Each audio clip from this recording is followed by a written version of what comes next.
يا أيها الذين آمنوا اجتنبوا كثيرا من الظن إن بعض الظن إثم ولا تجسسوا ولا يغتب بعضكم بعضا أيحب أحدكم أن يأكل لحم أخيه ميتا فكرهتموه واتقوا الله إن الله تواب رحيم صدق الله العظيم۔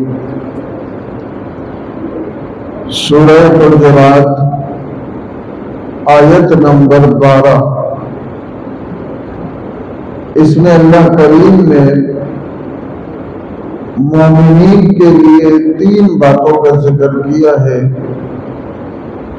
3 بیماریوں کا ذکر کیا ہے کہ اہل ایمان کو چاہیے کہ اپنے آپ کو ان بیماریوں سے بچائیں۔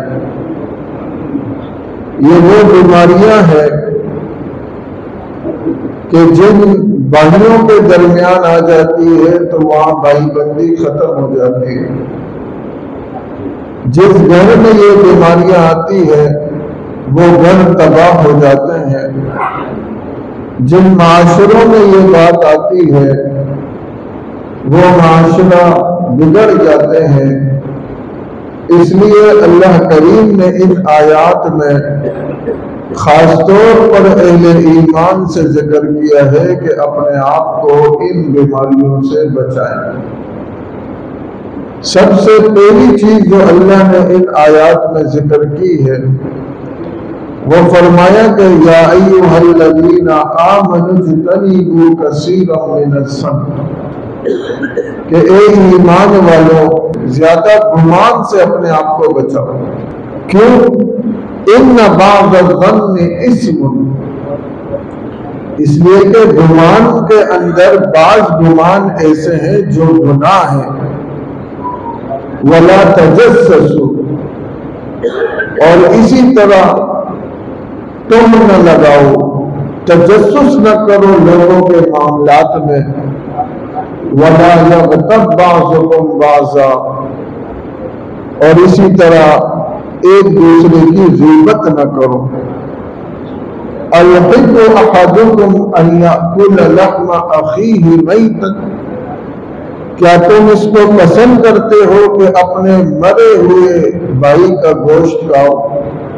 فکرہتموہ، تم اسے ناپسند کرتے ہو، تمہیں گھن آتی ہے اس سے۔ واتقوا اللہ، اللہ سے ڈرو۔ ان اللہ تواب الرحیم، بے شک اللہ تعالی توبہ قبول کرنے والے ہیں اور رحم کرنے والے ہیں۔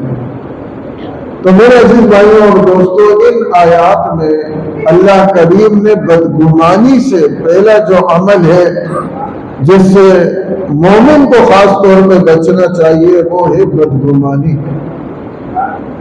خواہ مخواہ کسی کے لیے گمان کر دینا، خواہ مخواہ اپنے بھائیوں کے حوالے سے سوچنا بغیر کسی تحقیق کے اور ان کے لیے غلط گمان لے کر آنا، یہ بنیاد ہے بھائی بندی ختم کرنے کی، یہ بنیاد ہے گھر تباہ ہونے کی۔ جب میاں بیوی کے درمیان بدگمانی پیدا ہو جائے تو پھر گھر آباد نہیں رہتا۔ والد اور اولاد کے درمیان بدگمانی آ جائے تو پھر گھر اس وقت قائم نہیں رہتے۔ تو اس لیے اللہ کریم نے فرمایا کہ اپنے آپ کو بدگمانیوں سے بچاؤ۔ اچھا، یہاں پر یہ فرمایا کہ ان بعض الظن اثم، کہ بعض گمان جو ہے وہ گناہ ہے، ہر گمان گناہ نہیں ہے۔ مفسرین فرماتے ہیں کہ اس میں تفصیل ہے۔ بعض گمان وہ حرام ہے، اس پہ عمل آپ نہیں کر سکتے، اور بعض گمان واجب ہے، اس پہ عمل کرنا ضروری ہے، اور بعض گمان ایسے ہوتے ہیں جو جائز ہے، کرنا چاہے تو کر لے، چھوڑنا چاہے تو چھوڑ دے۔ حرام کون سا ہے؟ جیسے اللہ پر بدگمانی کرنا۔ حرام کون سا ہے؟ ظاہری طور پر ایک آدمی نیک اور صالح ہے آپ بغیر تحقیق کے اس کے اوپر بدگمانی کر رہے ہیں۔ واجب کون سا ہے، ضروری کون سا ہے جس پہ عمل کرنا؟ آپ کے پاس کوئی فیصلہ آیا دو بندوں کے درمیان، آپ کے پاس کوئی ثبوت نہیں ہے، مگر آپ نے دیکھا دو نیک بندے، چار اچھے بندے کسی کے حق میں گواہی دے رہے ہیں۔ اب ہو سکتا ہے کہ وہ اس موقع پہ جھوٹ بول رہے ہیں، لیکن ہم نے اچھا گمان کر رہے ہیں ظاہر کو دیکھ کر کہ نہیں بھائی یہ بظاہر اچھے ہیں، اس وقت اس پر عمل کرنا ہمارے لیے ضروری ہے۔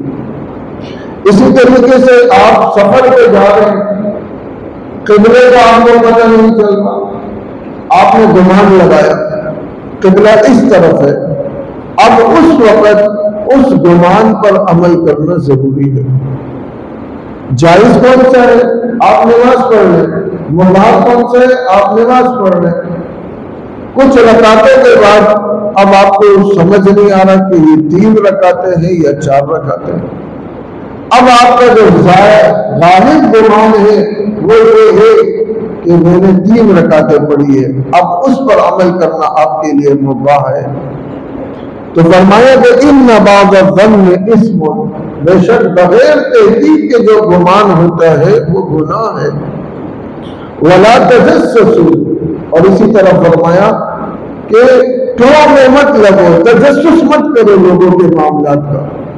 حضرت مجاہد فرماتے ہیں کہ اللہ کریم نے جو ان پر ظاہر کیا ہے وہ ظاہر ہے، جو اللہ نے پوشیدہ رکھا ہے اس کی ٹوہ میں لگنے کی کیا ضرورت ہے؟ ہاں اگر اچھے کے لیے آپ تحقیق کر رہے ہیں کہ مجھے اس بھائی کے حالات کا پتہ چل جائے اور میں پھر اس کے ساتھ تعاون کروں، میں اس کے ساتھ مدد کروں، تو یہ ٹوہ لگانا چاہیے۔ اگر آپ کے سامنے کوئی رشتہ لے کر آ گیا کہ میری بہن بیٹی کا رشتہ فلاں کی طرف سے آیا ہے، اس کے لیے ٹوہ لگانا جائز نہیں بلکہ ضروری ہے، لیکن خواہ مخواہ یہ بیماری اپنے اندر لے کر آ جانا کہ لوگوں کے معاملات کے اندر گھسنا، لوگوں کے اوپر تبصرے کرنا، اس سے بنے کی فرمایا ولا تجسسوا۔ اسی طرح فرمایا ولا یغتب بعضکم بعضا، اسی طرح آپس میں غیبت بھی نہیں کرنی ہے، ایک دوسرے کے بارے میں برا بھلا نہیں کہنا۔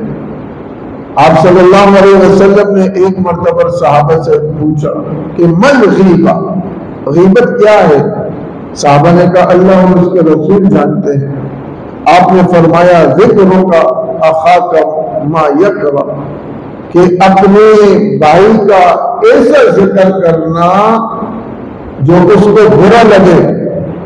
صحابہ نے کہا اے اللہ کے رسول اگر وہ بات اس میں موجود ہو، فرمایا موجود ہو تو غیبت ہے، ورنہ بہت تھا۔ اگر اس میں موجود نہیں ہے اور آپ اس کے حوالے سے برا بھلا کہہ رہے ہو تو آپ نے بہتان لگایا ہے۔ آپ صلی اللہ علیہ وسلم کو جب معراج کی رات لے جایا گیا تو آپ نے دیکھا کچھ ایسے لوگ تھے جن کے ناخن تانبے کے بنے ہوئے تھے اور وہ اپنے چہرے کو اور اپنے سینے کو کاٹ رہے تھے۔ آپ نے جب پوچھا تو بتایا گیا کہ یہ وہ لوگ ہیں جو دنیا میں غیبت کیا کرتے تھے۔ آپ صلی اللہ علیہ وسلم سے ایک موقع پر صحابی نے سوال کیا اے اللہ کے رسول نجات کس چیز میں، کون سا عمل ہے، کون سا کام ہے جو میں کروں تو مجھے دنیا اور آخرت میں نجات مل جائے؟ آپ نے فرمایا اپنی زبان کو اپنے قابو میں رکھو۔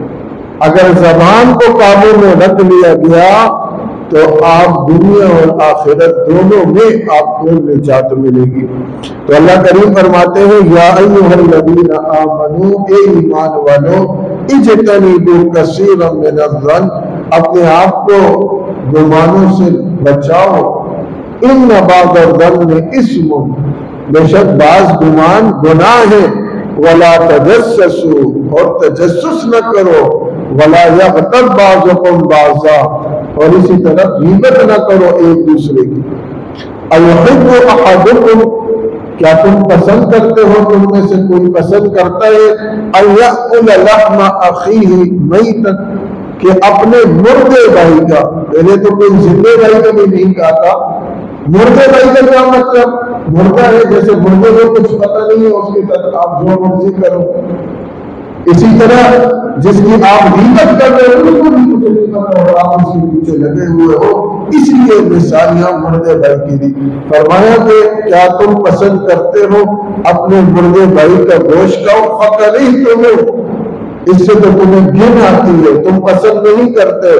وَاتَّقُوا اللَّهَ، اللہ سے ڈرو، إِنَّ اللَّهَ، بے شک اللہ تعالیٰ تواب، وہ توبہ قبول کرنے والے ہیں اور رحیم ہے، رحمت کرنے والے ہیں۔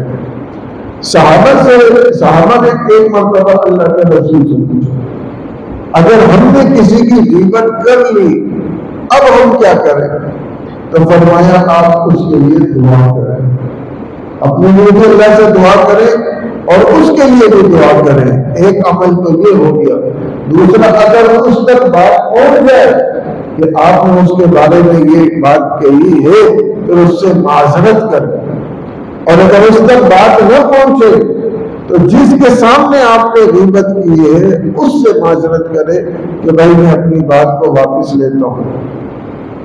ہاں، آپ کی ادارے کی طرف سے ذمہ داری ہے، آپ کے ملک کی طرف سے ذمہ داری ہے، یا کسی مصلحت کے لیے آپ تحقیق کر رہے ہیں، اس میں آپ کے سامنے کوئی بات آ جائے اور وہ رپورٹ بنا کر آپ پیش کر رہے ہیں تو وہ غیبت نہیں ہے بلکہ اس پر عمل کرنا ضروری ہے۔ اللہ کریم ہم سب کو عمل کرنے کی توفیق عطا فرمائے۔ الحمدللہ رب العالمین۔